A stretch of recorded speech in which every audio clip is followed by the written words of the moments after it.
Bullies thought they were untouchable until they attacked a black girl's K-9 service dog on the school rooftop just to teach her a lesson. In their tiny, malfunctioning brains, hurting a federal-trained dog was revenge. In reality, it was the stupidest mistake they'd ever make, because while Titan bled, shaking but still protecting his girl, they had no clue who that dog belonged to or how fast their entire world was about to collapse. And trust me, you'll want to stay until the end, because the downfall is brutal. The wind on the school rooftop carried a sharp, cold edge, the kind that scraped against Malia Carter's skin as she pushed open the heavy metal door. She only wanted a quiet space for Titan, her K-9 service dog, to reset after a long, draining day. Titan padded beside her, his dark coat gleaming under the late afternoon sun, ears flicking at every sound. He was trained to monitor her rising anxiety, to protect her when her PTSD symptoms surged. Today, his posture stiffened the moment they stepped outside. Malia sensed it too, a wrongness hanging in the air. Then she saw them. Braden Cole stood near the railing, with his arms crossed, varsity jacket bright orange against the fading sky. His three shadows, Drew, Tyler, and Kyle, flanked him like guard dogs who didn't know the meaning of loyalty, only intimidation. They had positioned themselves perfectly, blocking the exit behind her without even trying to hide it. Malia froze. Titan immediately shifted in front of her, muscles tensing. Braden smirked. Look who decided to crawl out of her little hideout. Malia swallowed. I don't want trouble. Just let me leave. Trouble? Braden laughed, stepping forward as if he owned the air around him. You mean like the trouble you caused me last week? His eyes darkened. I told you to drop that stupid complaint, but you just had to cry racism to make yourself look like a victim. Malia clenched her fists. Her voice wavered but didn't break. You called me a slur, Braden. That's not crying. That's reporting. Drew let out a fake gasp. Oh, no! She used the R word, Tyler added. Better watch out. Maybe she'll film us and send it to CNN. Laughter erupted, cruel, mocking, echoing across the rooftop. Titan emitted a low growl. A warning. Braden's eyes flicked down at the dog with contempt. This mutt again? God, it follows you like you're something special. He's a service dog, Malia said, stepping closer to Titan. Back off. Service dog, Braden mocked, tilting his head. Federal K-9, right? Big fancy badge? He snorted. You think that makes you untouchable? Malia's stomach dropped. How did he know Titan's classification? Braden caught the fear in her eyes and smiled as if tasting victory. Yeah, we know exactly what that dog is. And that's why we're here. Titan barked sharply, pulling her behind him. His training had kicked into protective mode. His chest rumbled with warning. Kyle circled behind her.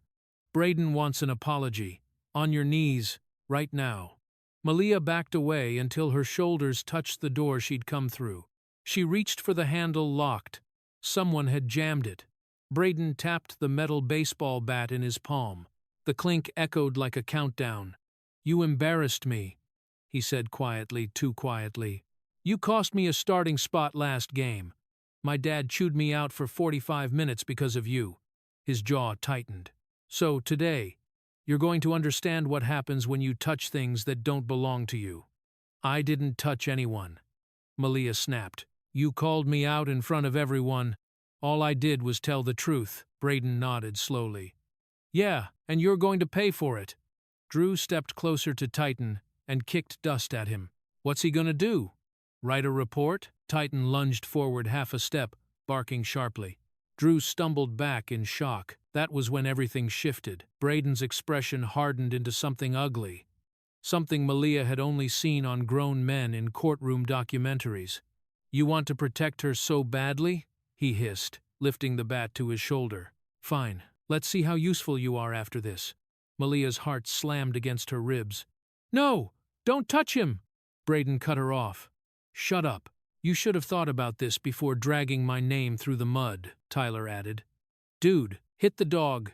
Make her scream. Yeah, Kyle echoed, eyes lighting with approval. That'll teach her. Malia felt like the concrete beneath her had cracked open. She stepped in front of Titan, shielding him with her body. If you hit him, that's a felony. You know that, Braden shrugged. Only if someone cares enough to investigate.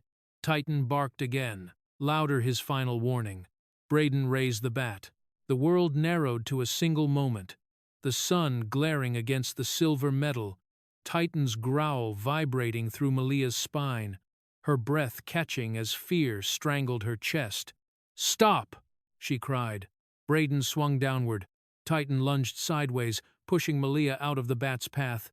The blow glanced Titan's shoulder with a sickening thud. Titan stumbled, yelping in pain. Malia screamed, dropping to her knees beside him. Her hands trembled as she touched his fur. Titan was shaking. Braden looked down with cold satisfaction. "See? Should have stayed quiet. Should have known your place." Malia felt her entire body go numb. The rooftop spun. Somewhere deep inside, something shattered fear turning into rage, helplessness twisting into raw urgency. Braden stepped forward again, bat lifted for a second strike. Malia spread her arms to shield Titan. "Braden, please." "Oh, don't worry," he said. "This is just the beginning." And then the plot twist hit like thunder. Drew whispered urgently, "Dude, don't forget if the dog's really federal. Hurting it is like attacking a cop." Braden smirked. "Exactly." He wasn't backing off. He was aiming for Titan because of it. Because Titan's classification made the stakes higher. Because hurting him was an attack meant to break Malia completely. They knew exactly what Titan was. And they came, anyway. Malia's breath froze in her chest as realization flooded her. They weren't after her. They were after Titan. And they wanted her to watch. Braden tightened his grip on the bat. "Round 2, he whispered. Braden lunged forward, and the tragedy truly began. The second swing came faster than Malia could react. Braden's bat cut through the air with a violent whistle, striking Titan squarely in the ribs. The impact echoed across the rooftop like a gunshot, hard, sickening, final. Titan yelped, a sharp, wounded cry that sliced through Malia's heart. His body skidded across the concrete before collapsing, paws curling inward as tremors pulsed through him. For a moment, the world froze. Malia felt her lungs collapse, her knees buckled, her mind screamed, but no sound escaped her throat. Titan wasn't just a dog, he was her anchor, her protector, the one constant holding her together through sleepless nights and panic spikes. Seeing him tremble on the ground broke something raw inside her. "No, no, Titan!" she screamed, scrambling to his side. Her fingers trembled as she touched his fur, feeling the unnatural twitching beneath her palms. Behind her, laughter erupted. Laughter. It sliced through the air with mocking cruelty. Tyler clutched his stomach. "Holy crap, did you see that hit?" Braden knocked that mutt straight into retirement. Kyle doubled over, wheezing. "Dude, that's what she gets for acting all superior. Stupid dog, stupid handler." Malia's tears blurred her vision, but she still saw Braden towering over her, bat resting casually on his shoulder as if he'd just won a game. "You should have kept your mouth shut," he said calmly. "Now look what you made me do." "What I made you do?" Malia choked. "You attacked him. You attacked a service dog," Drew interrupted in a mocking falsetto. "Oh no, someone call the dog police." They all burst into laughter again. Malia's stomach twisted. Then Braden leaned down, gripping her chin with cold fingers and forcing her to look up. His breath smelled like mint gum and arrogance. "Face it," he said softly, dangerously. "You're nobody. A weak little black girl whining for attention." He snorted, dropping her chin. "No one's coming to save you." Titan whimpered again. That sound stabbed deeper than any insult. "Please," Malia whispered. "Just stop. Please don't hurt him anymore." Braden smirked. "Oh, we're past stopping." Drew stepped forward, lifting his phone, camera already recording. "Smile, Malia," he taunted. "I'm thinking, black girl cries over dead dog." For the caption, viral material. Malia's blood iced. "No, don't film this." "Don't you dare!" she shouted, reaching for his phone. But Tyler grabbed her from behind, yanking her arms back. "Whoa! Easy there! We're just capturing memories." Malia struggled, but Tyler's grip tightened, digging into her wrists. Pain shot up her forearms. She gasped. Braden pointed at Titan with the tip of his bat. "Get the angle where the dog is twitching. That'll get more views."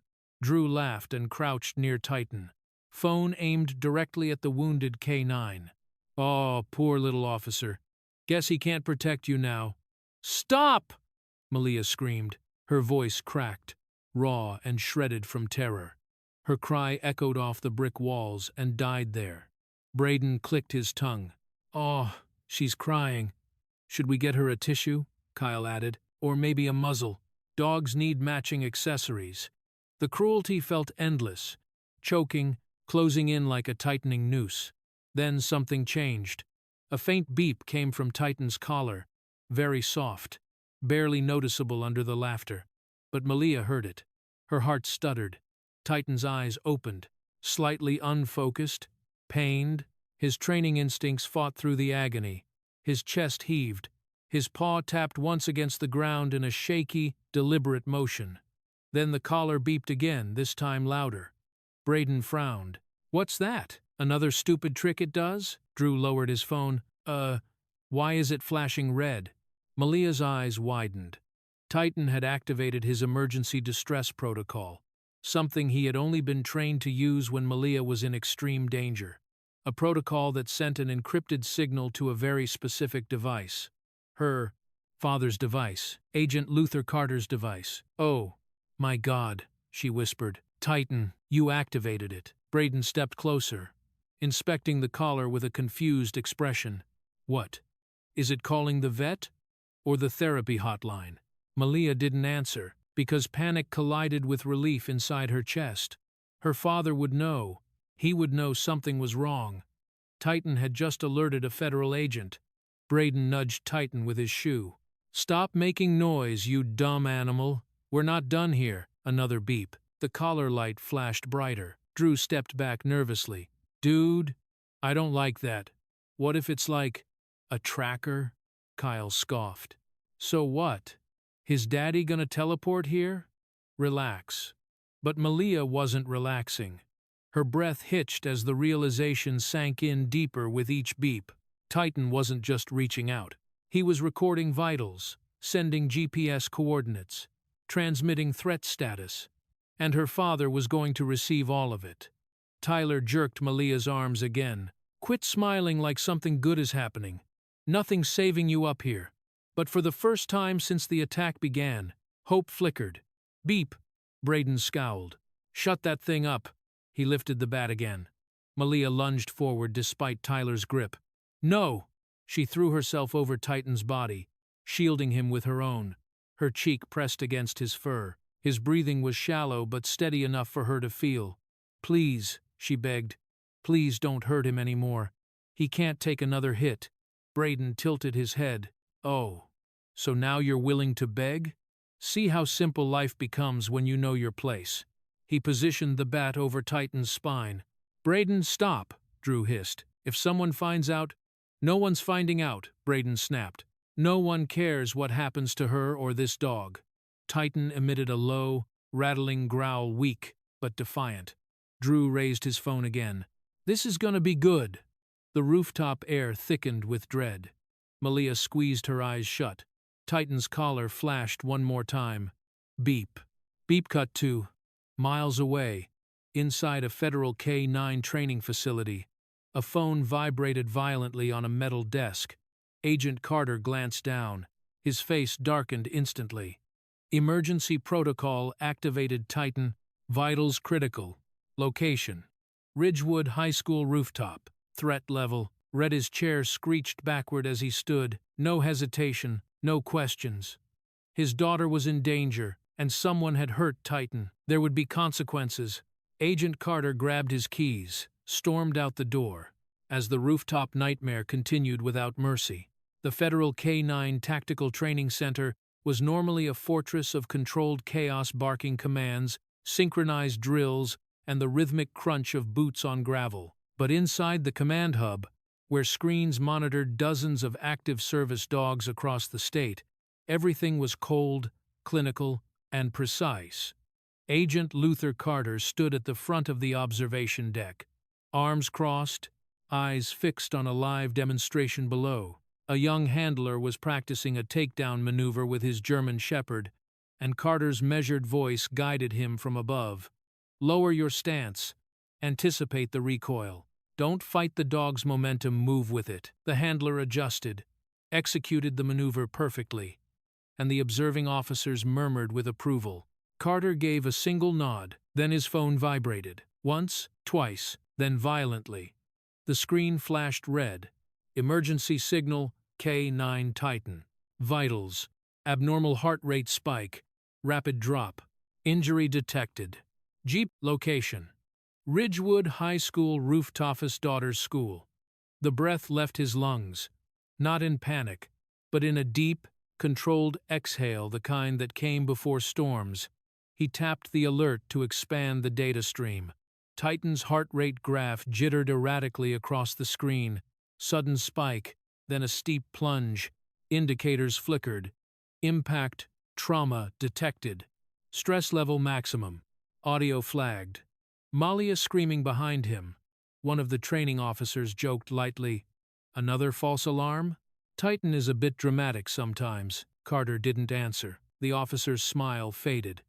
Carter enlarged the live location feed. The dot blinked aggressively in the same spot, no movement. That was the worst sign of all. Titan never stayed still, unless he couldn't get up. A cold blade of dread slid slowly through Carter's chest. He lifted his head. "Shut down the demonstration." The instructor blinked.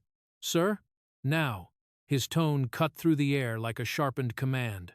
Alarms beeped as handlers signaled their dogs to stand down.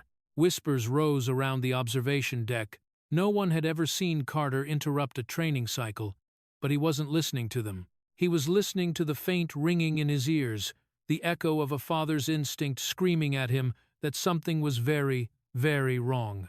One of the senior officers approached. "Agent Carter, what's the situation?" Carter turned the phone around. The man paled at the flashing alerts. "Is that Titan?" "Yes." "And his vitals?" "Good God, what happened?" But Carter already knew the answer. His daughter. Her voice had been flagged in Titan's audio feed. Her scream had been categorized as Distress Category 5. He clenched the phone until his knuckles whitened. Titan would never activate the emergency protocol unless he believed Malia was in imminent danger, Carter said, voice tightening. "If Titan's down, someone attacked him, and someone attacked my daughter." The officer swallowed. "Do you want us to dispatch local law enforcement?" "I'll handle it." "But, sir, protocol." Carter cut him off, voice low and deadly. "If Titan is hurt, that means my daughter is in danger." The room went still. Every conversation died mid-sentence. Every breath caught. Every officer, tech analyst, and handler froze in place as the weight of those words struck them. Titan was not just a service dog. Titan was a federal K-9 under Carter's command, and Carter treated him like family. If Titan was down, a storm was about to break. The senior officer tried again, voice trembling slightly. "Agent Carter, do you need a tactical team?" "No," Carter said, already stepping away. "By the time a team gears up, it'll be too late." He stalked toward the exit, his pace sharp, relentless. Officers moved aside instinctively. They'd seen Carter furious before, but this wasn't fury. This was surgical focus. Lethal, precise, unstoppable. A younger handler jogged after him. "Sir, what should we tell the director?" Carter didn't slow. "Tell him Titan's in trouble." "And your daughter?" Carter glanced over his shoulder, but his eyes didn't reflect fear. They reflected purpose. "Tell him whoever did this picked the wrong family." The automatic security doors slid open. Carter's boots thundered across the polished floor as he entered the vehicle bay. He grabbed the keys to his black federal-issued SUV without breaking stride. One of the mechanics ran forward. "Sir, we still have your vehicle in diagnostics." Carter opened the driver's door. Then, "It's about to get a road test." He slid inside, slammed the door, and shoved the key into the ignition. The engine roared awake. Before reversing, he opened Titan's vitals feed again. The numbers were worse. Heart rate, dangerously low. Movement, none. Audio, static, but faint struggling sounds. Then, a single, broken whine. Titan. Carter's jaw locked. His throat burned with something a federal agent wasn't supposed to feel during duty hours terror. "Hold on, Titan," he muttered. "Hold on, baby girl." He shifted into drive. The SUV shot out of the bay, tires screeching against the ground. Officers stepped back as the vehicle fishtailed onto the main road before stabilizing. Sirens wailed as he activated his lights. Every mile between him and the school felt like an enemy he needed to tear apart. His foot pressed harder on the accelerator. Images flashed in his mind. Malia laughing in the kitchen that morning. Titan nudging her hand to calm her nerves. Her soft voice whispering, "Dad, I'll be fine today." A lie she believed. A lie he'd allowed himself to trust. And now she was trapped somewhere on that rooftop, surrounded by God knows who, with Titan unable to protect her. His phone buzzed again. Additional alert. Audio flagged. Male voices hostile. Second impact detected. Malia screaming. Carter's eyes darkened into something cold and unforgiving. Someone had attacked his daughter. Someone had hurt Titan. Someone thought no one would come. They were wrong. He floored the accelerator. The SUV surged forward, engine growling like a beast unleashed. Agent Carter raced toward Ridgewood High, sirens splitting the air, while, miles away, the rooftop horror continued to escalate. Titan's blood smeared across the concrete in dark streaks, each pulse of red a reminder of how quickly everything had collapsed. Malia hovered over him, breath shaking, tears mixing with sweat as she pressed her hands against his wound. Titan whimpered softer now, weaker. His body shuddered beneath her palms. Her heart fractured with every tremor. Behind her, Braden rested the metal bat on his shoulder again, satisfied with the damage he'd inflicted. The others circled like wolves, energized by violence, hungry for more. "Get away from him," Malia growled, voice trembling but fierce. Braden raised a brow. "Or what? You gonna cry harder?" Malia's jaw clenched. She wasn't thinking anymore. Fear had burned off, leaving only raw instinct. Rage surged through her veins like electricity. Titan needed her, and she wasn't going to watch him die without fighting back. With a sudden burst of strength, she lunged. Her fingers closed around the bat's handle before Braden could react. The metal was cold, shockingly cold compared to the feverish heat flooding her arms. "Hey!" Braden snarled, gripping it tighter. Malia yanked it down with all her weight. Braden didn't expect the move. He stumbled forward. The bat scraped against the ground with a metallic scream. For one brief second, Malia had control. Then Braden recovered. He ripped the bat from her grasp with brutal force and swung his free hand across her face. The slap cracked sharply, echoing off the rooftop walls. Her head snapped sideways, vision exploding with white stars. She staggered backward, balance slipping on the dusty surface. "Stupid girl," Braden spat. Before she could regain footing, he shoved her chest, hard. She fell, hitting the ground with a painful thud. Air punched out of her lungs. She gasped, trying to pull oxygen back into her body as everything spun. Drew laughed. "Damn, Braden! She flew like a paper bag." Tyler chuckled. "She's so weak. No wonder she needs a dog." Kyle smirked. "Bet she cries every day in the bathroom." Their voices blended into a cruel chorus, but none of it hurt as much as what came next. Drew stepped toward Titan. "Let's see if the mutt's still alive." He sneered. "No! Don't you touch him!" Malia screamed, scrambling to her knees. But she was too slow. Drew reared back and kicked Titan hard in the ribs. Titan yelped a broken, strangled sound that tore Malia's soul apart. Her scream ripped through the air. "Stop! Please!" The boys only laughed harder. Braden leaned on the bat like it was a trophy. "See, this is what happens when you run your mouth, Malia. Should have let things go." Her hands balled into fists. Her voice shook with fury, grief, disbelief, all mixed into one unbearable storm. "You," she choked. "You don't know what you just did. You don't understand the law. The consequences," Kyle snorted. "Oh, look, she's trying to lecture us." Malia stood shakily, blood dripping from a cut on her lip. Her voice rose shaking, furious, unfiltered. "You don't know what crime you just committed." For the first time, the bullies paused. Just a heartbeat, long enough for a speck of unease to slip into Drew's expression. "What is she talking about?" Braden scoffed. "She's bluffing. She always does." "No," Malia said, stepping in front of Titan again. "You hit a federal K-9. You don't even understand what you just triggered." Drew blinked. "Federal? Like, real federal?" "Yeah," Tyler added uneasily. "Isn't that like a felony?" Braden barked a laugh. "It's just a stupid dog. Nobody's coming." But Malia wasn't speaking to him anymore. Her eyes were fixed on Titan, on the faint flashing light at his collar. They didn't notice it at first, but she did. A tiny LED blinked red, then blue, then red again, a steady rhythm pulsing like a heartbeat, a signal she'd seen only once before, during a training demonstration her father had shown her. Titan had activated the emergency recording system. The camera was on. The audio was on. Everything was being captured. Everything was being transmitted. Her breath hitched. Titan, even while bleeding out, was still protecting her. Braden noticed her stare and frowned. "What are you looking at?"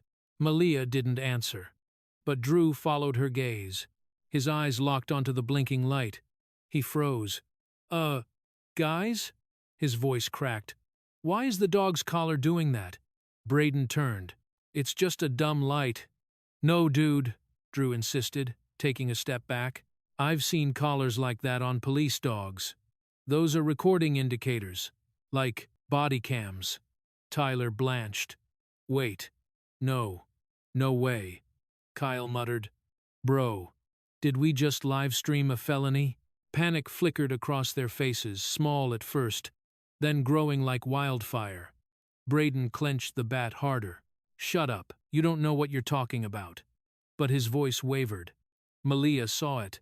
She felt it, the first crack in their armor. "That's right," she said softly, coldly. "He recorded everything you did. Every word, every hit, every kick." Drew paled. But the dog's hurt. How is it still recording?" "Because he's trained for this," Malia said. "And because you idiots didn't know who you were messing with." Braden swallowed hard. "You're lying." "Am I?" she challenged. Titan's camera blinked again. Red, blue, red, blue. And Drew finally broke. He stumbled backward, tripping over his own feet as horror washed over him. "You said we were just going to scare her," he shouted at Braden. "You didn't say anything about federal charges." Braden spun on him. "Shut up! I'm handling it." "You're not handling anything, man," Drew yelled.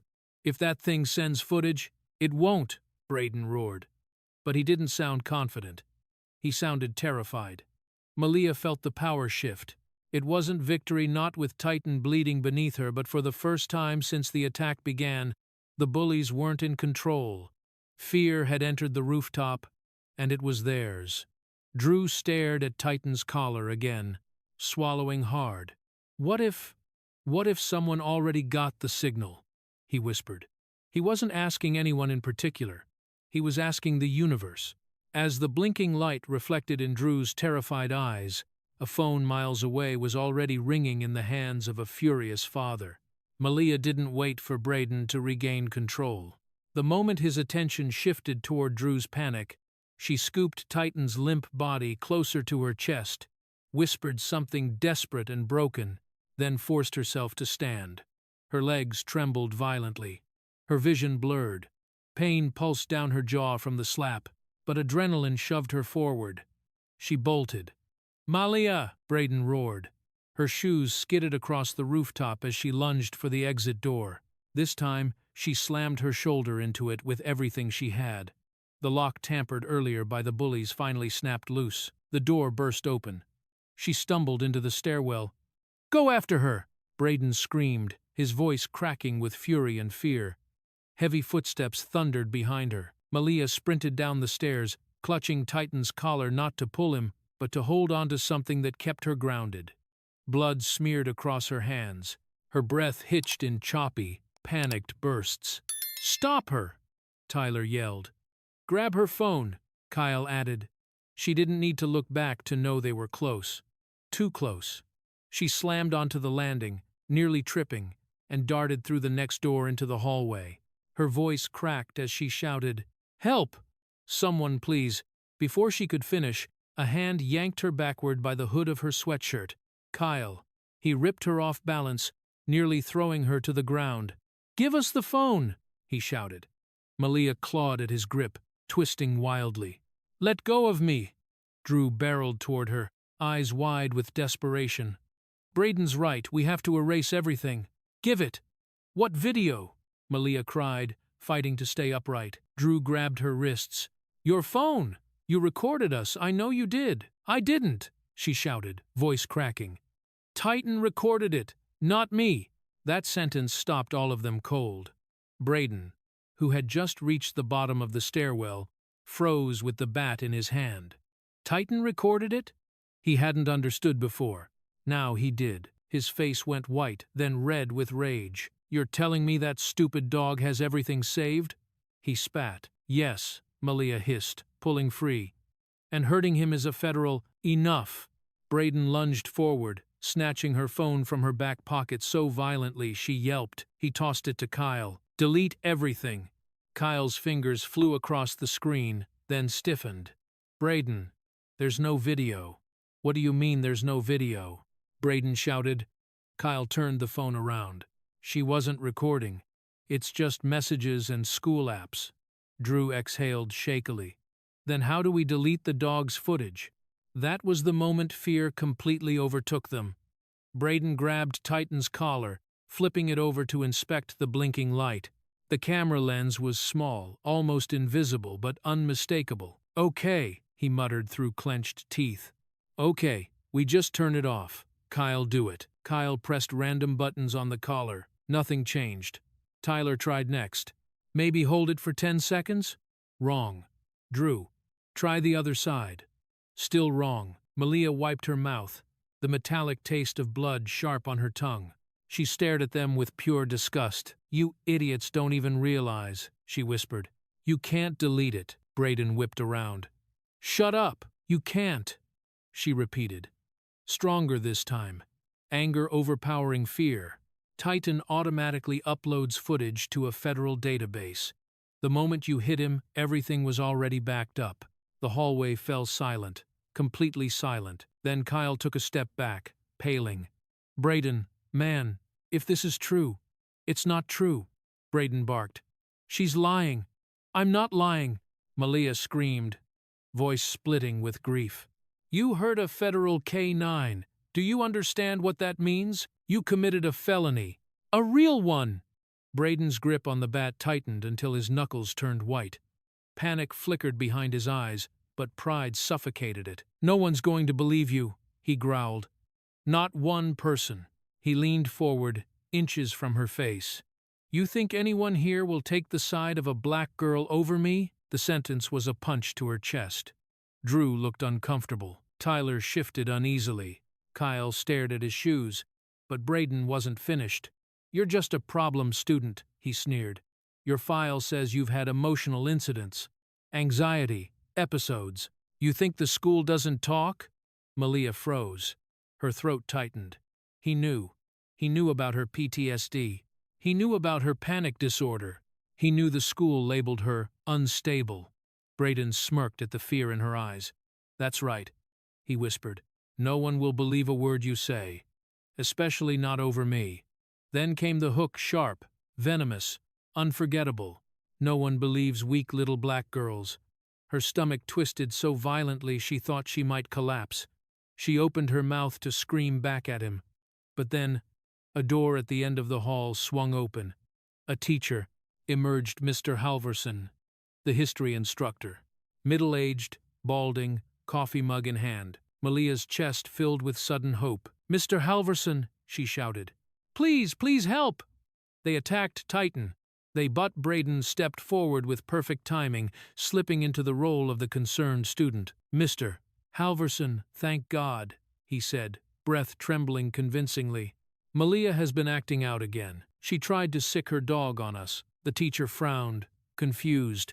"What? That doesn't sound like—" "She's having another episode," Braden continued smoothly. "We were just trying to calm her down." Malia's jaw dropped. "What? That's not true." "She pushed Kyle," Braden added. "Liar!" Malia cried. "Mr. Halverson shifted uncomfortably. "Malia, your file does mention a few—" "No," she pleaded, tears rushing to her eyes. "You don't understand. Titan's hurt. They did it. Braden lowered his head solemnly. "She's confused. Please, help us take her to the office before she hurts someone." Something inside Malia broke. Her voice shrank. "You're choosing them?" Halverson sighed. "Malia, Braden's been an exemplary student for years. His family is very involved with the school. This sounds unlike him." The man looked at her injuries, her trembling hands, and assumed she was the problem. "Come with me," he said gently. "We'll go to the principal's office and get this sorted out." Sorted out, as if she were the one who had done something wrong. Braden smirked behind the teacher's back. "A silent victory." Tyler whispered. "Told you she'd get blamed." Drew swallowed hard but said nothing. Malia's body shook as Mr. Halverson placed a light hand on her shoulder and guided her forward. Her voice cracked into a whisper. "You're making a huge mistake." Halverson sighed again. "Let's just talk to Principal Mercer." "As well." As Malia was escorted down the hallway, Titan's blood still on her hands, Braden and his friends walked behind her, already planning their next lie. Principal Mercer's office always smelled like polished wood and old money, an atmosphere meant to intimidate students without ever raising his voice. But as Malia was pushed inside, trembling, blood-stained, and half-sobbing, the room felt smaller than ever.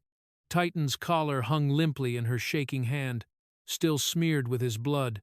Mercer didn't stand. He didn't gasp. He didn't even blink. He simply lifted his gaze from his computer, folded his hands over his desk, and said in a calm, administrative tone, "Malia Carter, sit down." She didn't sit. I need help," she choked. "Titan is bleeding. He's dying. Please call animal emergency. Call someone." Mercer raised a hand, cutting her off mid-sentence. "Stop. Take a breath." Behind her, Braden and his 3 friends filed in, faces expertly schooled into masks of innocent concern. Braden even forced a tremble into his voice. "Principal Mercer, we tried to calm her down, sir.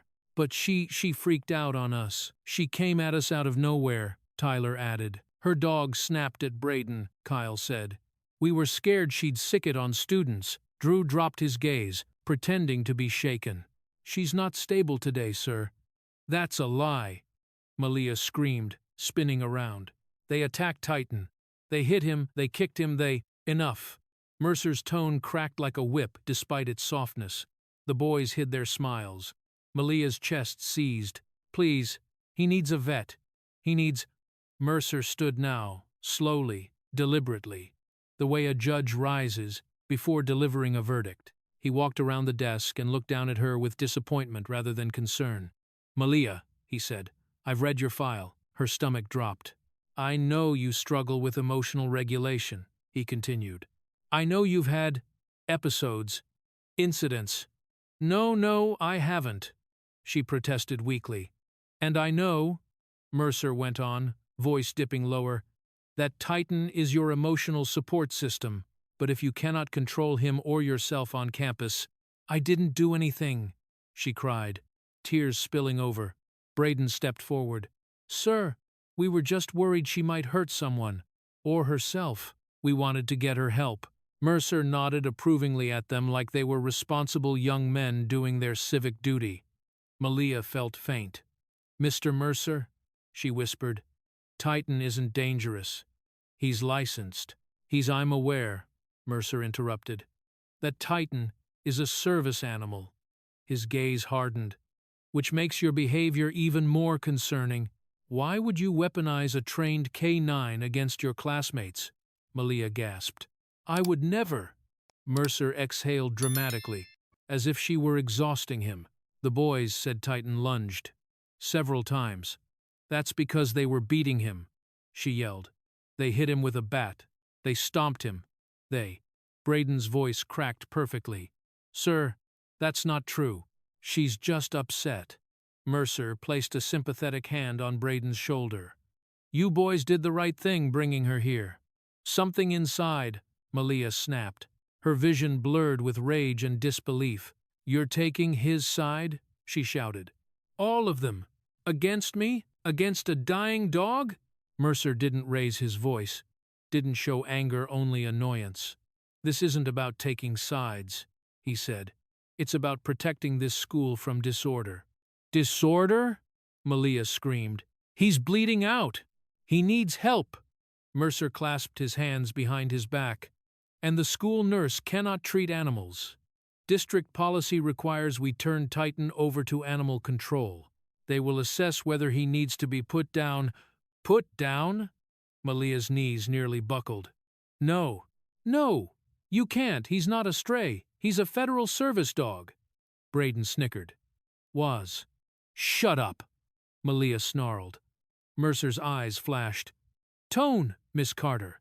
I don't care about tone, she sobbed. Call emergency responders, please. But Mercer wasn't listening. He was studying Braden, studying the perfect, polished facade of privilege standing behind Malia, his star athlete, his donor, family's pride. He sighed. Malia, do you really want to escalate this? He asked slowly. The Cole family has donated more than $200,000 to this school over the last 3 years. The sentence hit her like another slap to the face. Braden smirked behind her. Mercer continued, voice dripping with subtle threat. Do you truly want to stand against them? Malia couldn't breathe. He wasn't even hiding it. His bias, his prejudice, his fear of losing funding. But he hurt Titan, she whispered. He could have killed him. Mercer finally let his fake sympathy drop. His words turned sharp, cold. Malia, this narrative of victimhood is not helping you. Victimhood. Her legs shook in fury. I'm not making anything up, she said through clenched teeth. There's a camera in Titan's collar. It recorded everything. Everything. Braden's face flickered, but only for a moment. Mercer, unimpressed, replied, Then I'm sure the footage will clarify whatever misunderstanding happened. He didn't believe a word of it, and she knew it. Then Mercer's phone buzzed on his desk. He glanced at the screen, and for the first time, his expression changed. Just slightly. Just enough. Malia stared at him. What?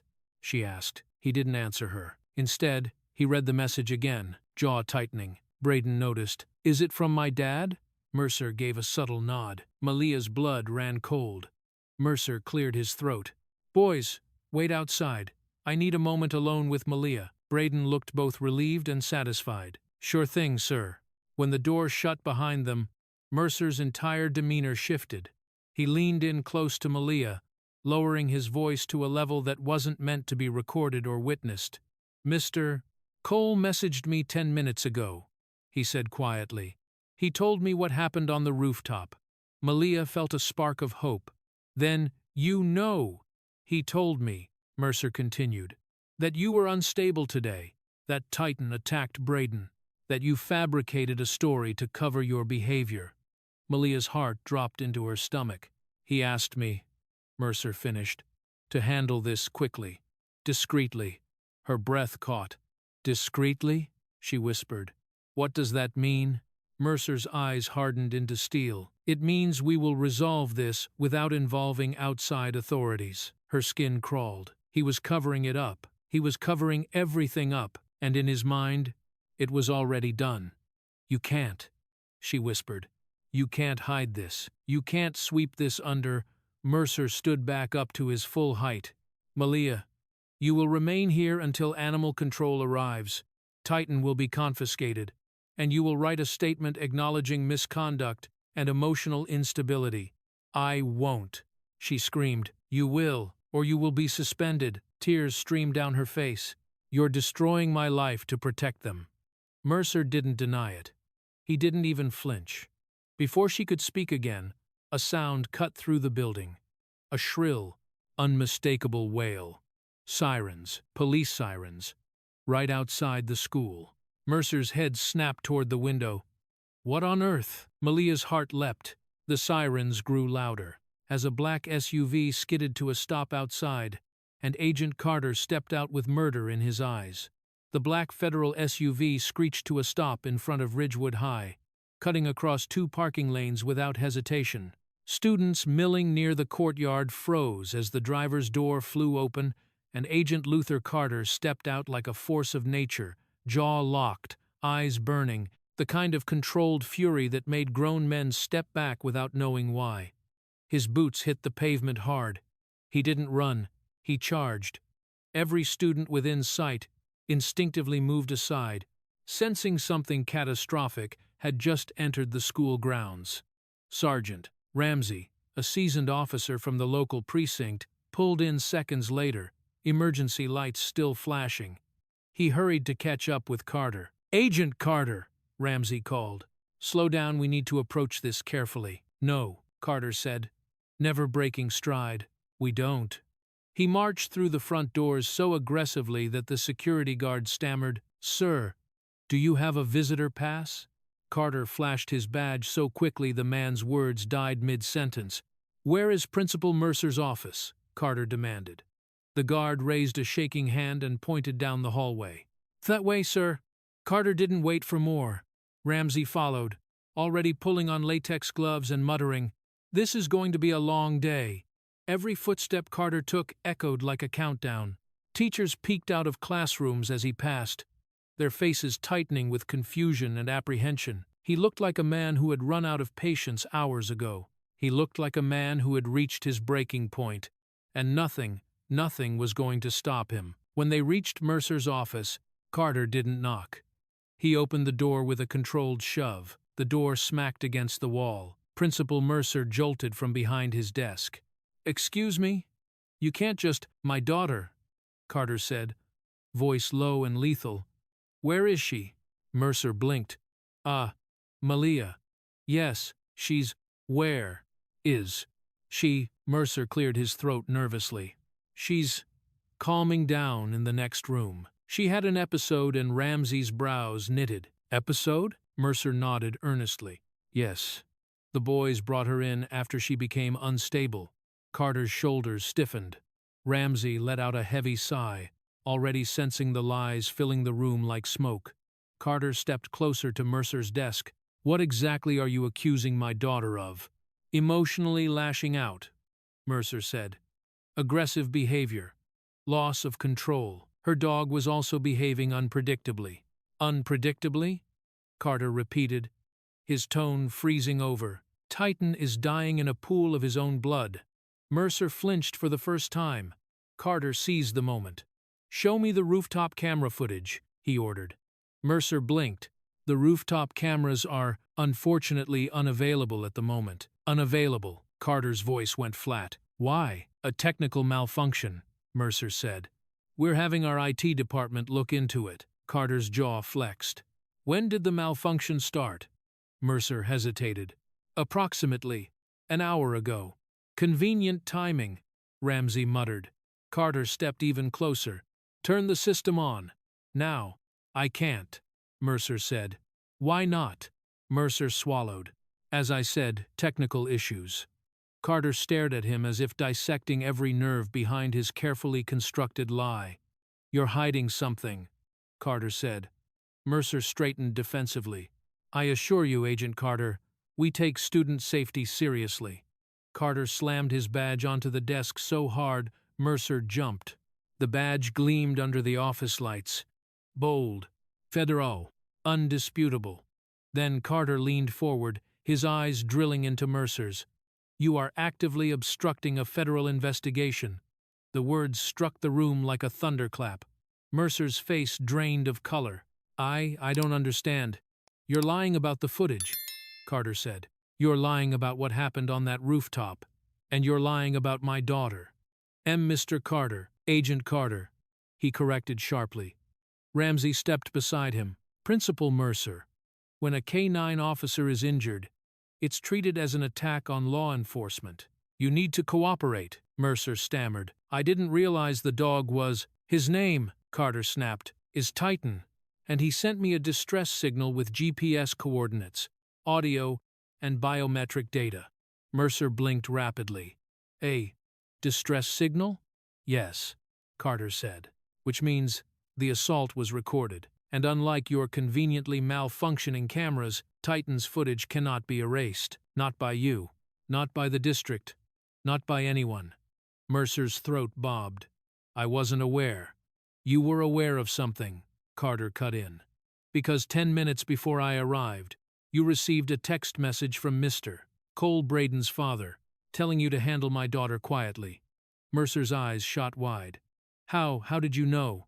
"I know everything now," Carter said, voice colder than stone.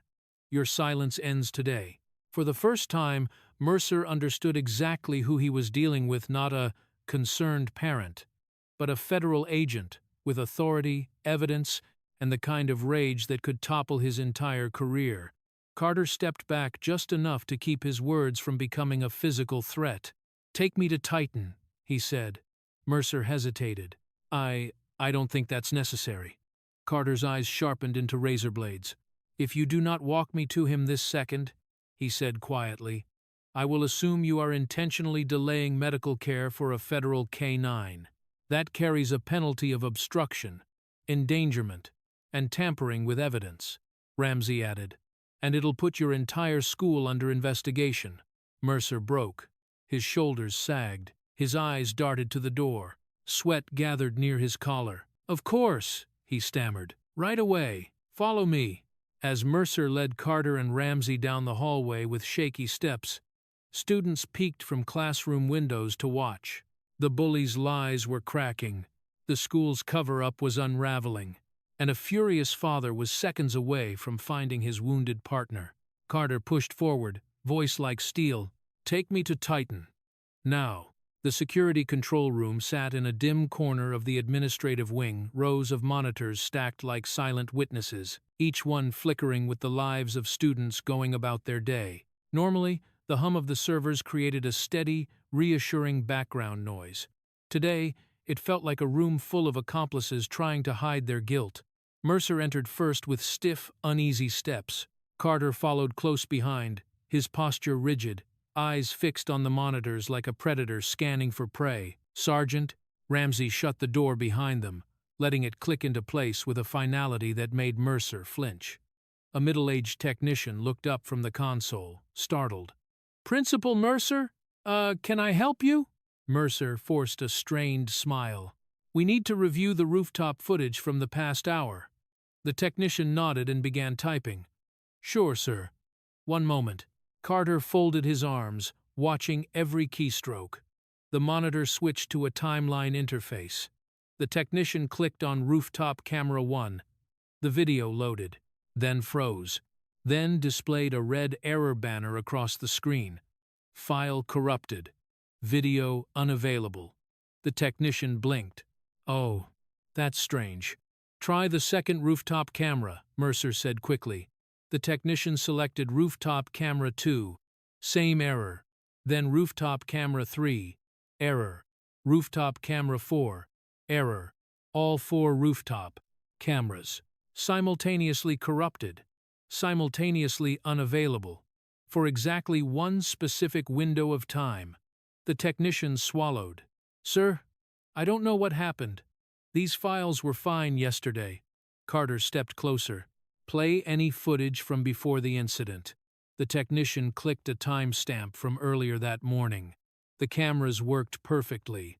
Carter's face hardened. "Now play footage from after the incident." The technician selected a timestamp from 10 minutes ago. The footage worked perfectly. Ramsey's jaw clenched. "So the only corrupted section is exactly 12 minutes long." The technician finished quietly, pointing at the missing block on the timeline. "From 3:07 p.m. to 3:19 p.m. Carter knew that window. He knew it to the second. It matched the alert Titan sent. He turned slowly toward Mercer. A 12-minute gap. Convenient, isn't it? Mercer lifted his hands defensively. I assure you this is some kind of malfunction. A malfunction? Carter repeated. All 4 cameras failed at the exact same time, for the exact duration of my daughter's assault. Mercer opened his mouth, closed it, then stammered, maybe the system crashed, or stop. Carter's voice cracked like a whip. The technician froze. Ramsey froze. Mercer froze. This, Carter said, pointing at the gaps on the screen, is not a malfunction. His voice dropped to something colder. Something deadly. This is evidence destruction. Mercer paled. No, I didn't authorize anything like that. You didn't need to authorize it, Carter said. Someone with access did. Someone who knew exactly what happened on that roof, Ramsey added. Someone who wanted to protect 4 boys from facing felony charges. The technician looked nervously at Mercer. Sir, were we supposed to delete anything? Mercer whipped around, furious. Of course not. But his reaction was too strong, too defensive, too guilty. Carter took a step toward him. Mercer took a step back. You knew, Carter said quietly. You knew something happened the moment Braden's father texted you, and instead of calling emergency services when a federal K-9 was injured, you chose to protect your donors. Mercer shook his head violently. You're twisting this. I was trying to de-escalate the situation. Carter laughed. A short, humorless, terrifying sound. De-escalate, he echoed. You left my daughter locked in your office with the boys who assaulted her. Mercer pointed at the technician. He can restore the footage, right? There must be a backup. The technician typed frantically, running diagnostics. After a long, tense moment, he shook his head. No, sir. The files weren't just deleted. They were overwritten. Carter's breath stilled. Overwritten? The technician nodded. That requires admin-level access. Someone manually scrubbed them. A silence fell over the room, thick, poisonous, accusing. Mercer swallowed hard. This must be a misunderstanding. Carter cut him off. You've interfered with a federal investigation. Mercer went ghost white. I didn't know. You knew enough to cover the tracks, Carter said. You knew enough to protect the perpetrator. You knew enough to ignore my daughter's screams. Mercer's hands trembled. Please, Agent Carter, let me explain, he never finished, because Ramsey's phone buzzed. Loudly. Urgently. He glanced at the screen and his eyes widened. Agent Carter, he said, voice steadying. You need to see this. He turned the phone around. A notification gleamed across the display. Federal K-9 backup file received. Source. Unit Titan. Status. Video plus audio plus vital. Carter's pulse surged. Titan uploaded the footage, Ramsey said, stunned. He transmitted everything before the injuries got worse. Mercer nearly collapsed. No, that can't. How? Carter didn't look at him. He held out a hand. Play it. Ramsey tapped the file. The video opened. Grainy at first, but stabilizing quickly. The footage showed the rooftop from Titan's low angle. The boys surrounded Malia. Drew's phone pointed at Titan. Tyler's foot raised. Braden lifting the bat. Mercer's face drained of all color. Carter didn't blink. Neither did Ramsey. Then the sound kicked in. Braden, let's see how tough this mutt is. Titan's yelp. Malia's scream. The second impact. The slurs. The laughter. The threats. Every crime. Every word. Every lie they had tried to bury. Caught. Permanently. Inescapably. Unforgivably. When the clip ended, Ramsey turned the phone around and stared directly at Mercer. This is enough, he said, to charge every boy involved, and anyone who obstructed the case. Mercer sank into his chair, trembling.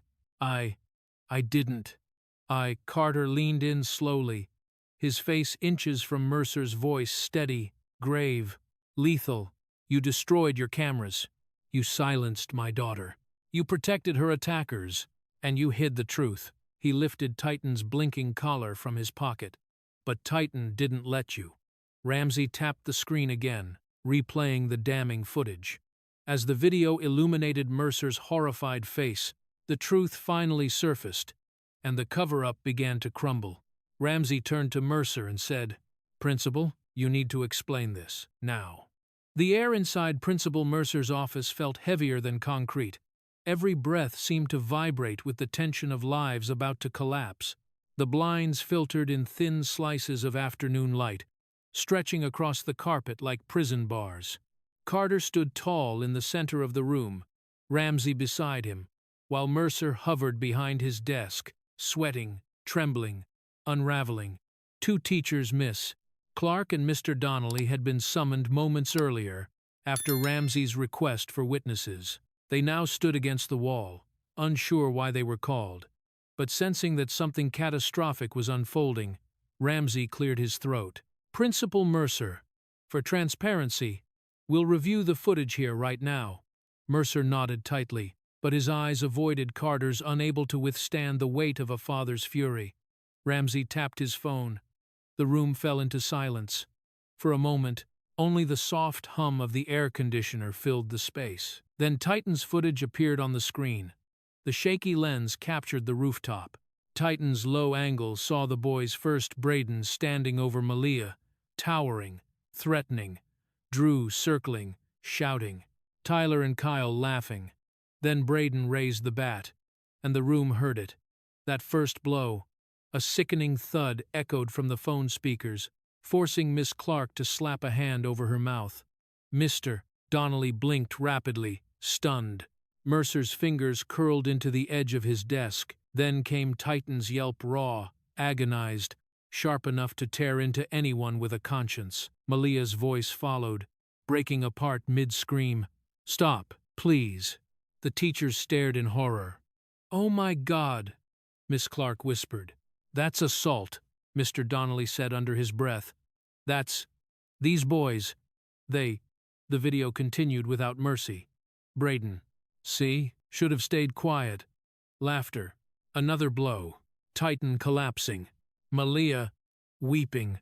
The slur clear, unmistakable, unedited. "Weak, little black girl." A gasp rippled through the room. Miss Clark looked at Mercer with wide, accusing eyes. "Principal Mercer," she whispered, "you told us she attacked them." Carter's head turned sharply. "He what?" Mercer stepped back instinctively. I was trying to prevent the situation from escalating." "This is the escalation," Ramsey snapped. "This is felony assault, cruelty to a federal service, K-9, discrimination, and harassment." The footage continued. The boys joked about Titan dying, kicked him while he was down, debated what caption to use when posting Malia's humiliation online. Every second was another nail in the coffin of their lies. By the time the video ended, Miss Clark was shaking and wiping tears. Mr. Donnelly looked physically ill. Even Ramsey, hardened by years of policing, took a long, slow breath. Carter didn't move. He stood perfectly still, the picture of volcanic calm. Then, with a deliberate step forward, he pointed at the phone screen. His voice, low, composed, deadly, broke the silence. "That is not a dog." The entire room froze. Carter continued, eyes burning. "That is Officer Titan, Federal K-9, trained to protect victims of trauma, including my daughter, and those boys committed a criminal assault on a law enforcement operative." Mercer stumbled backward until the back of his knees hit the desk, and he sat abruptly, shaking. I didn't know." "You knew enough to lie," Carter said. "You knew enough to blame my daughter. You knew enough to hide evidence, didn't you?" Mercer shook his head miserably. "I only wanted to avoid..." "Avoid what?" Carter demanded. "Public scandal? Donor backlash? Your own accountability?" Miss Clark cut in sharply, voice trembling with righteous anger. "You let those boys walk freely in this school after they nearly killed a service dog. You silenced Malia. You covered it up." "Mr. Donnelly added, voice low but fierce, "and you told us she was unstable. You made us believe she was the aggressor." Mercer buried his face in his hands. I handled this badly." "You handled it criminally," Ramsey corrected. Ramsey took out a notepad. Principal Mercer, consider yourself placed under administrative detainment until internal affairs arrives. You are not to leave this room. Mercer paled further. Are you arresting me? That depends, Ramsey said, on how many policies you violated, how many lies you told, and whether you tampered with the cameras personally or instructed someone else to do it. Carter stepped closer. Mercer flinched like prey. Carter didn't raise his voice. He didn't yell. He didn't need to. He simply said, "You left my daughter defenseless." And that video, he pointed to Titan's footage still faintly glowing on Ramsey's screen, is the reason I'm not dragging your school into federal court this very second. Mercer's mouth opened, but no sound came out. Carter wasn't done. You will cooperate with every investigation. You will surrender every file, and you will answer every question truthfully. Mercer nodded rapidly. Yes, of course. Ramsey looked at Carter. Agent, with your permission, I'll go retrieve the boys with backup. You have it, Carter said. Then he added, and bring them in handcuffs. Mercer blanched. Handcuffs? They're students, they're criminals, Carter said bluntly. They assaulted my daughter, brutalized a K-9 officer, and recorded it for entertainment. They don't get special treatment. Miss Clark nodded fiercely. Good, Mr. Donnelly murmured. It's the least they deserve. Ramsey stepped toward the door. I'll have officers escort them from their classrooms. But before he left, Carter placed a firm hand on his shoulder. One more thing, Carter said.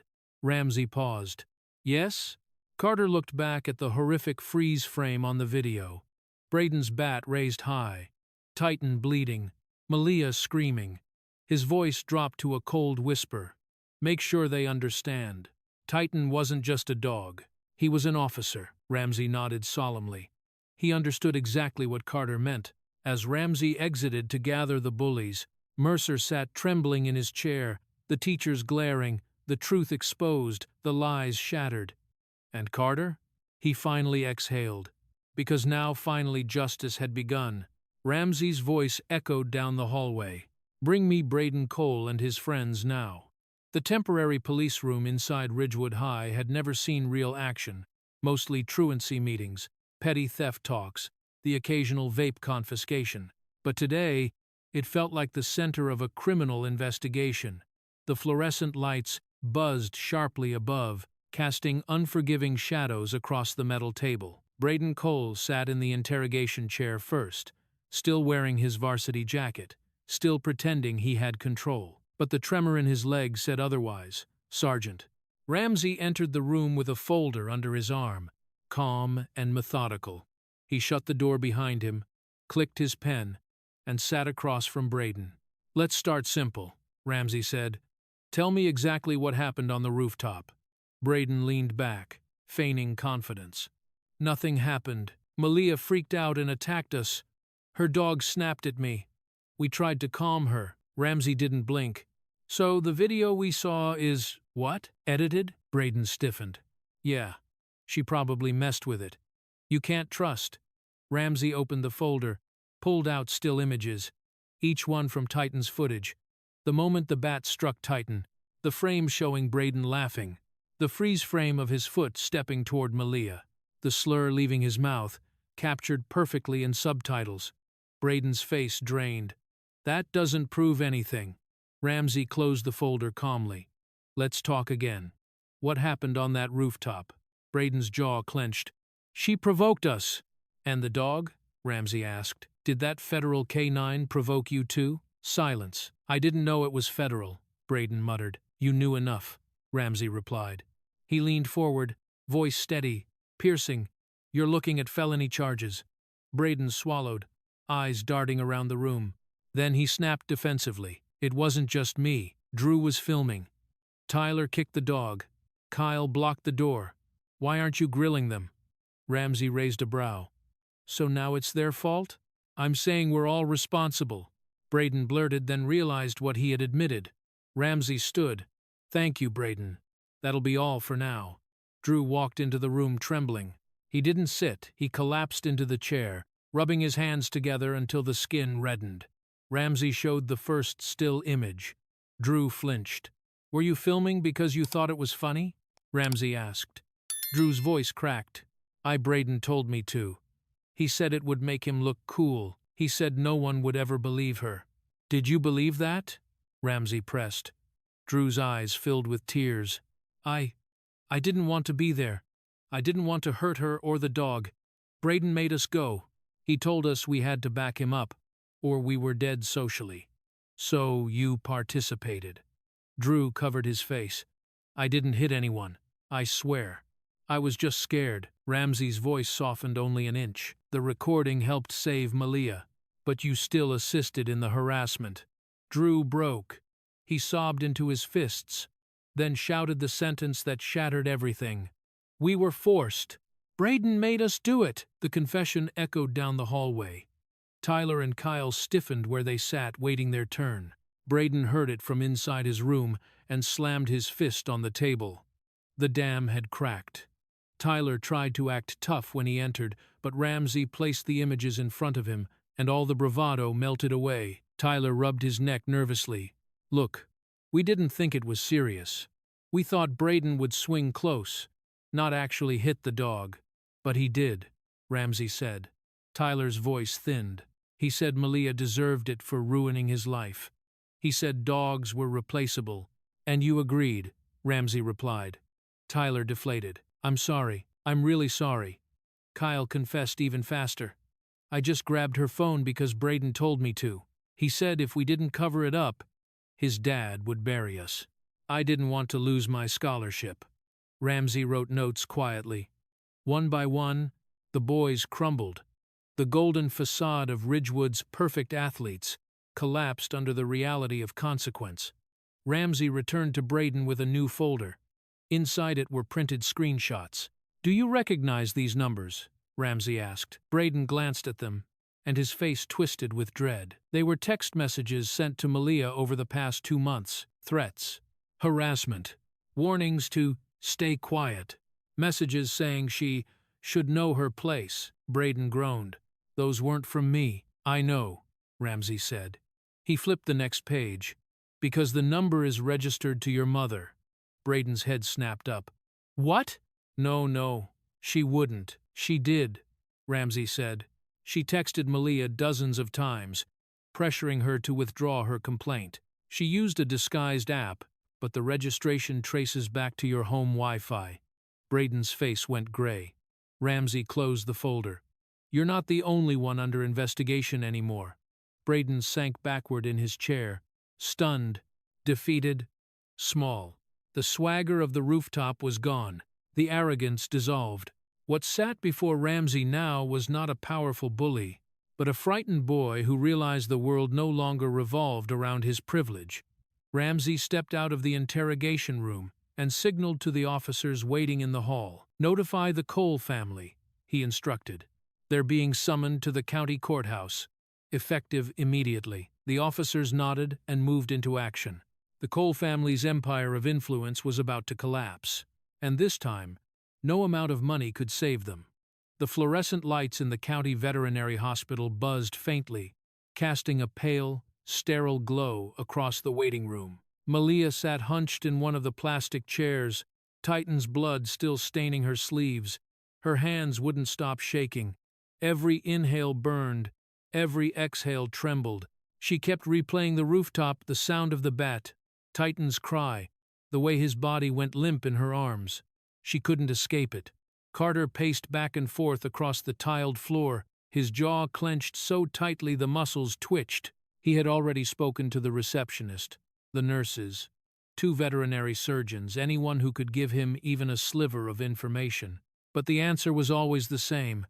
Titan is in emergency surgery. We'll update you when we know more. Malia pressed her face into her hands. This is my fault. Carter stopped pacing immediately. Don't say that. If I hadn't gone to the rooftop, you were looking for quiet, he said gently. If I hadn't filed the complaint against Braden, you did the right thing, Carter said. If I hadn't brought Titan. Today, Malia. Carter knelt in front of her, placing both hands firmly on her shoulders so she couldn't curl away from him. His voice softened, something rare and fragile beneath the usual steel. "None of this is your fault." Tears slipped down Malia's cheeks anyway. "I should have protected him." "Titan protected you," Carter said. "He did exactly what he was trained to do, and he's stronger than we think." But the words, though kind, couldn't erase the image of Titan collapsing. Carter sensed it, her spiraling fear, so he pulled her into a hug. Malia clung to him, burying her face into his chest, shaking silently. He stroked her hair, whispering only once, "He's coming back to us, I promise." Minutes crawled by, stretching into an hour, then nearly 2. Nurses walked past with clipboards. Phones rang. Machines beeped distantly from behind double doors. Every sound made Malia flinch. Finally, the surgical doors swung open. The veterinarian Dr. Hayes, a tall woman with silver hair tied in a low knot, stepped toward them, peeling off her gloves. Her expression was unreadable. Malia stood so quickly her chair tipped backward. "How is he?" she asked, voice cracking. Carter's posture stiffened, bracing for the worst. Dr. Hayes offered a small, reassuring nod. "Titan made it through the procedure." Malia let out a sob of relief, covering her mouth. Carter exhaled shakily, shoulders dropping for the first time since the rooftop. "But, Dr."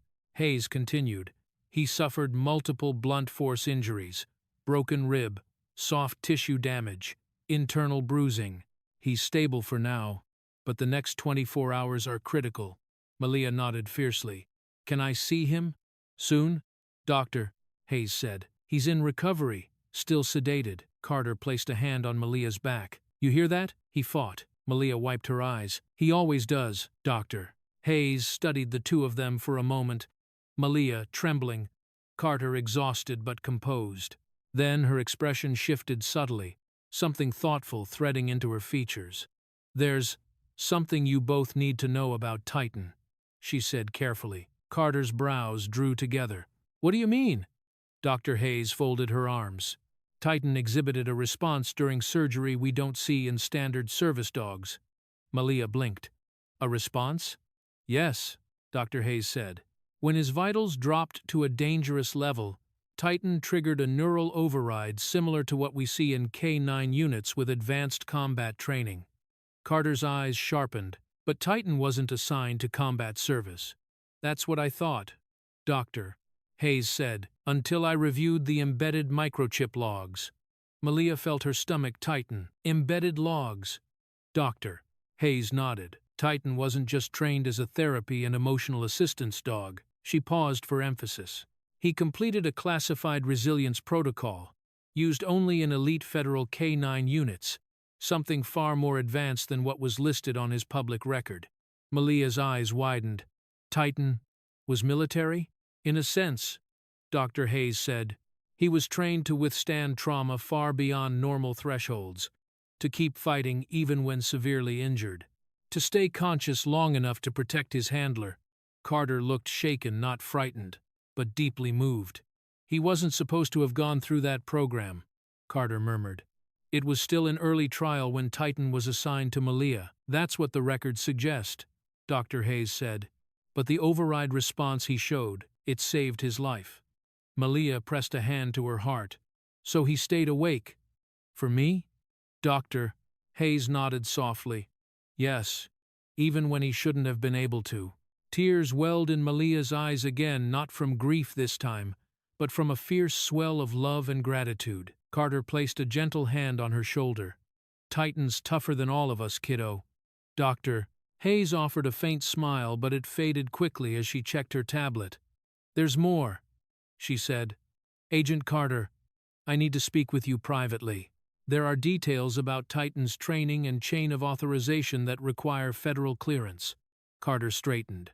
"Understood." Malia grabbed his hand. "Dad, don't leave me long." He squeezed gently. "I'll be right back, baby girl. Titan's stable. That's what matters." Dr. Hayes gestured toward a side room. As Carter followed her through the swinging doors, Malia stood alone in the waiting room, praying Titan would keep fighting through the long night ahead. The conference room in the veterinary hospital was small, windowless, and colder than the hall outside. A metal table sat in the center, accompanied by two hard plastic chairs and a single computer station humming quietly in the corner. The air felt heavy, as if the walls themselves understood the weight of the conversation about to unfold. Dr. Hayes closed the door behind them, tapping a badge against a scanner. The lock clicked, a detail that caught Carter's immediate attention. "Why secure the room?" he asked. "Because what I'm about to show you," Dr. Hayes replied softly, "is classified." Carter straightened. "Classified under which department?" "Federal K-9.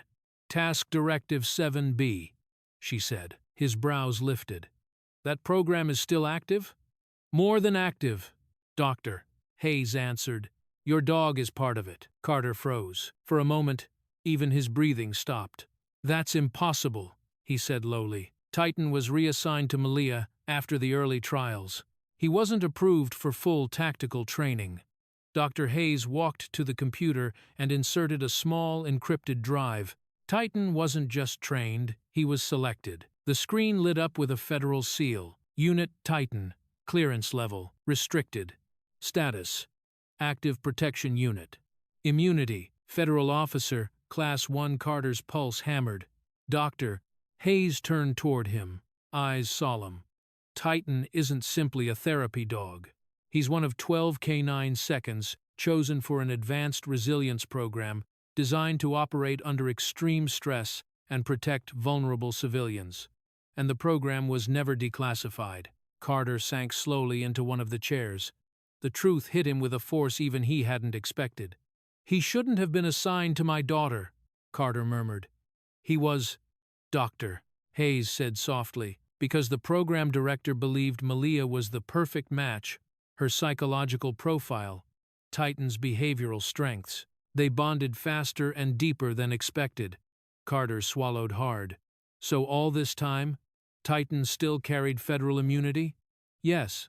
And the boys didn't just attack a service dog." His voice hardened. "They assaulted a federal officer." "Correct." The room felt suddenly smaller, the reality sharper. "This elevates the crime, Doctor," Hayes continued, "to a Class 1 federal offense, punishable by prison time, not juvenile suspension. And the fact that they acted with intent makes it worse." Carter stared at the glowing screen. Titan's ID number, tactical assignments, embedded features, the emergency broadcast logs. "I should have known," he said under his breath. "I should have realized he activated the override response because his programming was still intact." Dr. Hayes placed a gentle hand on the table. "Agent Carter, none of this is your fault. Titan's loyalty is what saved Malia. Even in extreme trauma, he fulfilled his mission." Carter looked up sharply. "What mission?" "To keep her alive," Dr. Hayes said. "To gather evidence. To trigger the distress protocol when she couldn't." Carter's eyes stung not from tears, but from the crushing weight of gratitude and guilt intertwined.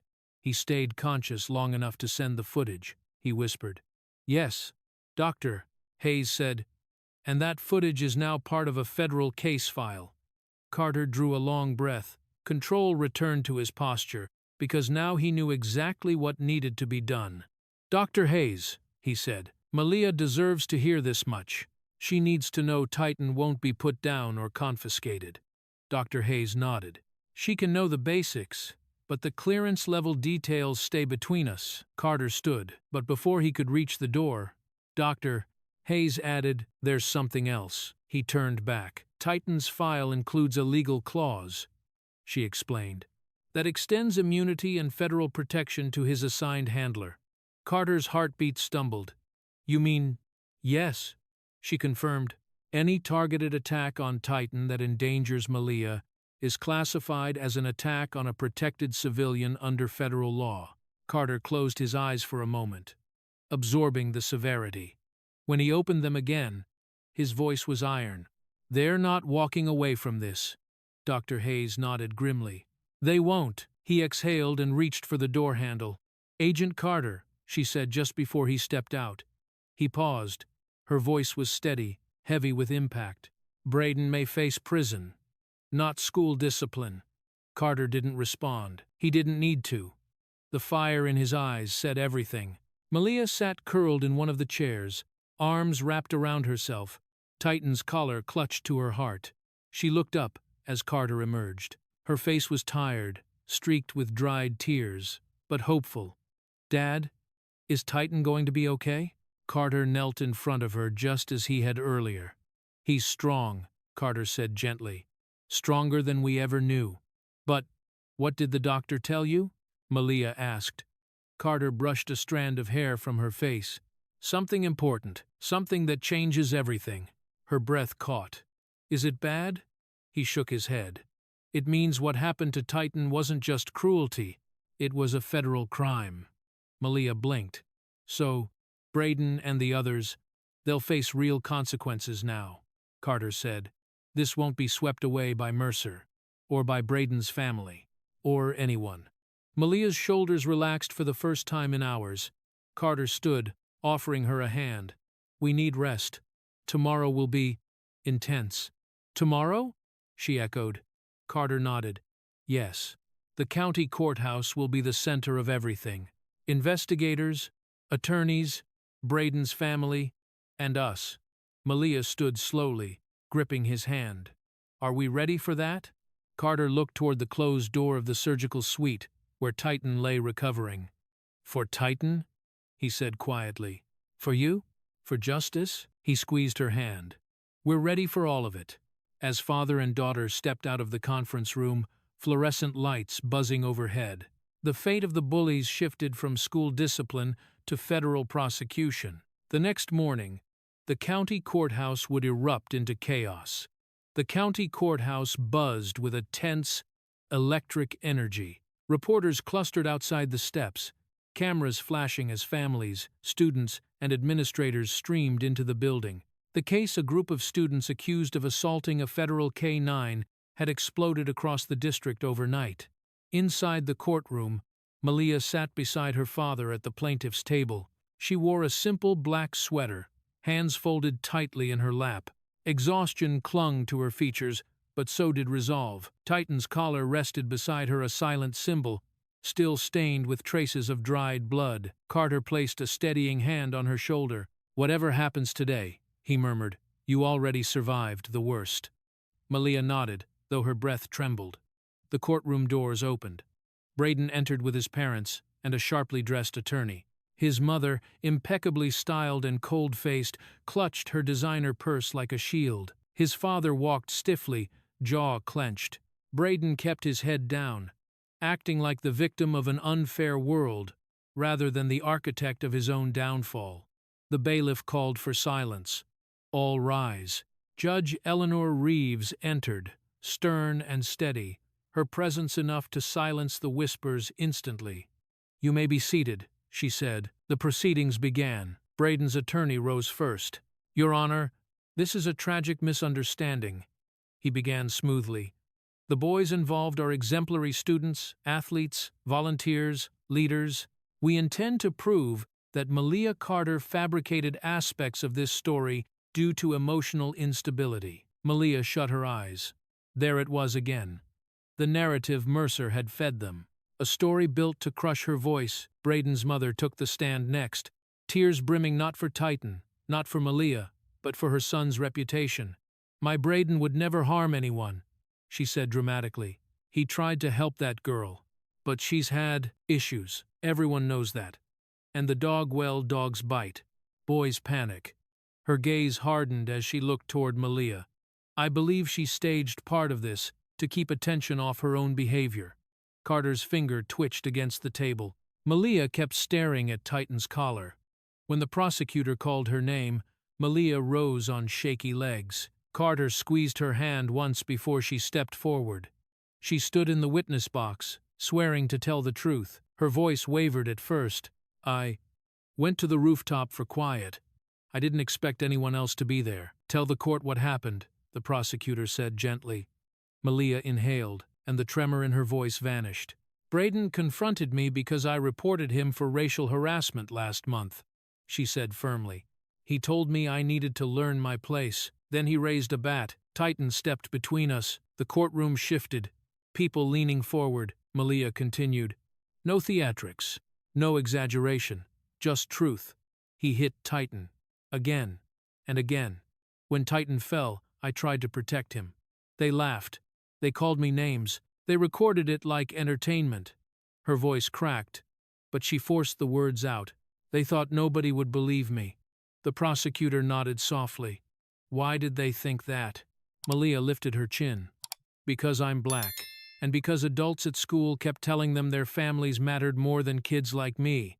A hush fell over the courtroom. Braden's mother stiffened. Even Braden looked away. Malia swallowed, eyes glistening. Titan didn't attack anyone. He was trying to save me. Thank you, Malia, the prosecutor said. One more thing for the court. She turned to the judge. Your Honor, we submit Exhibit C. The screen beside the witness stand lit up. A series of text messages, threats, warnings, insults.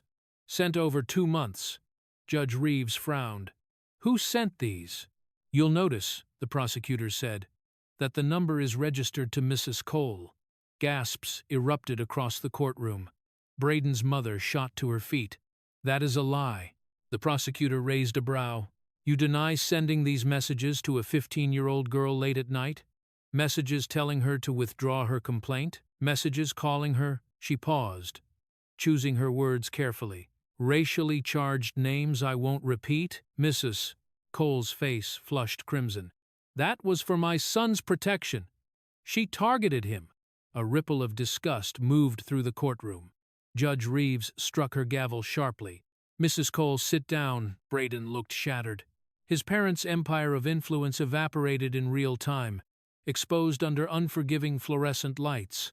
The prosecutor faced the judge. Your Honor, we have medical records, the federal K-9 designation, video evidence, and now proof of targeted harassment from the family itself. This was not a schoolyard misunderstanding. This was a coordinated assault on a protected minor and a federal officer. Malia stared at her hands, heart pounding. She had spoken. She had been heard, and no one silenced her this time. Judge Reeves folded her hands, expression unreadable. I have reviewed the evidence carefully. The entire courtroom went still. Even the air seemed to hold its breath. As Judge Reeves prepared to deliver her decision, the silence in the courtroom deepened. The fate of the Bullies, the school, and the Cole family resting on every word she would speak next. The judge lifted her gavel, and everyone braced for the verdict. The courtroom felt colder than before, gravity settling into every corner, every breath, every glance exchanged across the aisle. A sense of finality thickened the air. All eyes were fixed on Judge Reeves as she adjusted her glasses, her expression neither warm nor harsh, simply resolute. Carter sat with steady hands folded, but the tension in his shoulders betrayed the storm within. Beside him, Malia gripped Titan's collar tightly, thumb brushing over the engraved name as if drawing courage from it. Across the aisle, Braden and his parents looked hollow, their carefully polished image shattered. Judge Reeves cleared her throat. After reviewing the video evidence, the medical reports, the digital records, and the communication logs submitted to this court, she paused long enough to let the silence tighten around everyone's throats. I am ready to deliver my ruling. Braden's mother leaned forward, hands clasped like a prayer. His father stared at the floor, jaw locked. Malia closed her eyes. Firstly, Judge Reeves said, regarding the defendant, Braden Cole. Braden swallowed, loudly. You are hereby charged with felony assault on a Federal Service K-9, classified under Federal Statute 18 U.S.C. 1368. This is a severe offense. Murmurs rippled through the courtroom. Judge Reeves continued, voice unwavering. Additionally, you are charged with assault against a minor, harassment based on race, and obstruction of justice for your attempts to conceal evidence. Braden's mother burst into tears. His father clenched his fists, knuckles turning white. Judge Reeves raised a hand for quiet. These charges reflect not only your conduct, but the clear intent behind your actions. Braden's attorney leapt to his feet. Your Honor, Braden is young, his entire future. Sit down, counselor, Judge Reeves said sharply. Youth is not a shield against accountability. The attorney froze and sank back into his seat. Judge Reeves turned her attention to the administrative counsel sitting behind Mercer. Regarding Ridgewood High School and its leadership, Mercer stiffened. This court finds significant cause to believe that evidence was deliberately concealed in connection with this case. Camera footage was strategically erased during the precise time frame the assault occurred. She let the words hang in the air. Therefore, this matter will be referred to the Department of Education's Office for Civil Rights, and a full federal investigation will be launched into racial discrimination, negligence, and administrative misconduct at Ridgewood High. Gasps erupted from the audience. Mercer's face crumpled. His career, once unshakable, was visibly collapsing. And effective immediately, Judge Reeves added, Principal Mercer is suspended from his position pending the outcome of the investigation. The bailiff stepped forward to escort him out. Mercer rose, trembling. Your Honor, please, this wasn't. It was, Judge Reeves said firmly. You enabled a hostile environment for a black student, and you attempted to silence her instead of protecting her. Miss Clark from the gallery wiped a tear. Malia lifted her chin. Her hands no longer shook. Braden's parents stood suddenly, both speaking over each other. Please, Your Honor, he's just a boy. He made a mistake. He didn't understand. He's an honors student. He volunteers. Enough. Judge Reeves' gavel struck with finality. The entire courtroom fell silent. No amount of wealth, status, or reputation excuses criminal behavior, the judge said. Nor does it erase the trauma inflicted on Malia Carter, or the near-fatal injuries inflicted on a federal K-9. Braden's mother sobbed into her hands. His father stared straight ahead, broken. Judge Reeves leaned forward, voice lowering but sharpening like a blade. No one stands above the law, especially not when the victim is a student targeted because of her race. It was the line that would replay on news broadcasts for months. Braden Cole, Judge Reeves announced, this court orders that you be placed into federal juvenile custody pending further evaluation, with mandatory rehabilitation, racial sensitivity training, and oversight by the Federal Juvenile Justice Board. Braden choked on a breath he didn't realize he'd been holding. You will also perform 500 hours of community service, she continued, with a focus on animal welfare and anti-bullying programs. Braden's knees buckled. The bailiff caught him before he fell. His mother screamed his name. His father buried his face in his hands. Judge Reeves delivered the final strike, and the federal charges will remain on record unless overturned by special petition not guaranteed. Braden sobbed, truly sobbed. The facade was gone, the invincibility shattered. The classroom king had become a federal offender. A collective release washed through the room: shock, disbelief, vindication. Malia pressed a hand to her chest. Tears welled in her eyes, but for the first time, they weren't tears of fear or grief, they were relief. Carter placed a steady arm around her. It's over, baby. She nodded, though her breath still trembled. I can't believe it. You earned justice, he said. Titan earned justice. Miss Clark from the gallery quietly clapped her hands together. Others followed slowly, respectfully, until the room filled with a soft ripple of applause. For courage, for truth, for a girl who refused to disappear. Judge Reeves dismissed the court. Carter helped Malia gather Titan's collar. The weight of it felt different now, not just a reminder of trauma, but of resilience. As they stepped outside into the bright afternoon sun, Malia inhaled deeply. Can we go to the hospital? She asked softly. I need to see him. Carter smiled gently. Let's go. They walked down the courthouse steps together, father and daughter, survivors and fighters, heading straight toward the one who had saved them both. Malia rushed to the car, heart pounding with fragile hope. She was on her way back to Titan. The recovery ward was quiet, lit only by soft overhead lamps and the rhythmic glow of monitoring machines. The steady beep, beep, beep of Titan's heart monitor echoed through the room like a gentle reminder that hope was still alive. Malia stood at the doorway, frozen in place. Titan lay on a padded surgical bed, wrapped in bandages and connected to tubes. His chest rose and fell slow, but steady. The sight of him breathing loosened a knot inside her that had been tightening since the rooftop. Carter stepped beside her. "It's okay," he whispered. "Go to him." Malia's legs felt weak, but they carried her forward. Each step brought a new wave of memories, Titan shielding her, Titan standing tall against danger, Titan's body collapsing into her arms. When she reached the bedside, she couldn't speak. She simply touched his paw, warm, fragile, familiar. "Hi, boy," she whispered. At first, nothing happened. Then, slowly, delicately, Titan's ear twitched, her breath caught. "Titan?" His eyelids fluttered, a faint whine escaped his throat, and then his eyes opened. Not fully, not sharply, but enough. Those deep brown eyes found her instantly, as if locating her was instinct, not effort. His tail didn't wag, he was too weak, but his gaze softened, a flicker of recognition shining through the exhaustion. Malia burst into tears. She leaned forward, cupping his face gently. "Titan, you came back. You came back to me." Titan blinked slowly, his breath hitching as if trying to reassure her. The veterinarian, Dr. Hayes, stepped inside quietly. "That's a good sign. He knows who you are." Malia laughed through her tears. "Of course he does. He's my Titan."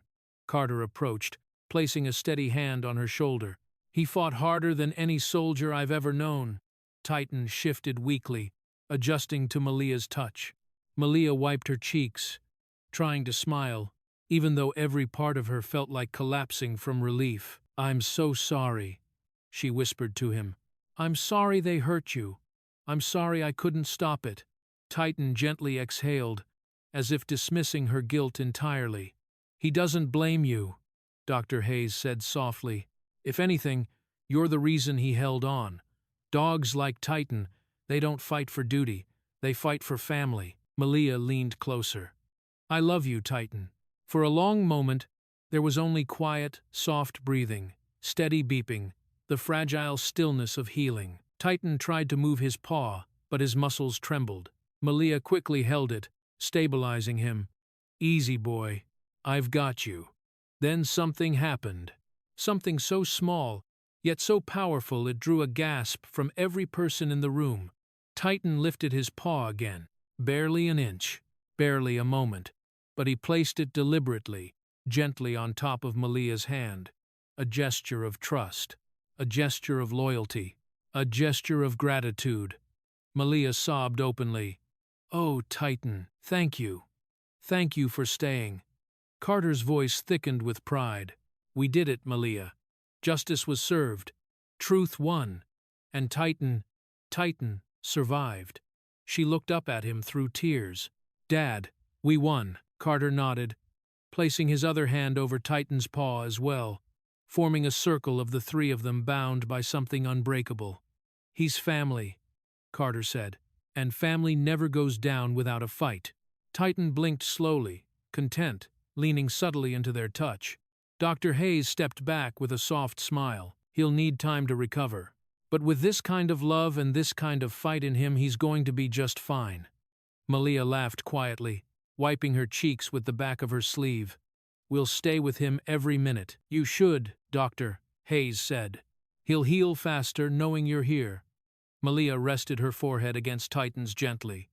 "You're safe now. I promise." Titan let out the faintest huff, like a tired soldier relieved to be home. Carter straightened, exhaling deeply as the weight of the past days finally began to lift. "Let's give him a future worth fighting for." Malia smiled. "Together." Titan blinked warm, trusting his paw still resting atop her hand. As the recovery room settled into peaceful silence, a new possibility lingered in the air. This wasn't just an ending. It was the beginning of something larger. Titan would heal. Malia would rise. And what happened at Ridgewood High would ripple far beyond the courtroom. If you wish to continue the story, Season 2 begins the moment Titan takes his first steps again, and the school district faces a storm far from over. And that's how a group of cocky bullies went from laughing on a rooftop to facing the full weight of federal consequences because they didn't just pick the wrong girl, they picked the wrong dog, the wrong family, and the wrong battlefield. Malia stood up. Titan survived. And justice didn't just arrive, it roared. Now I want to know, which moment shocked you the most in this story? Drop your thoughts below so we can talk about it. If you want more stories where truth hits harder than karma, don't forget to like, share, and subscribe. The next episode won't disappoint.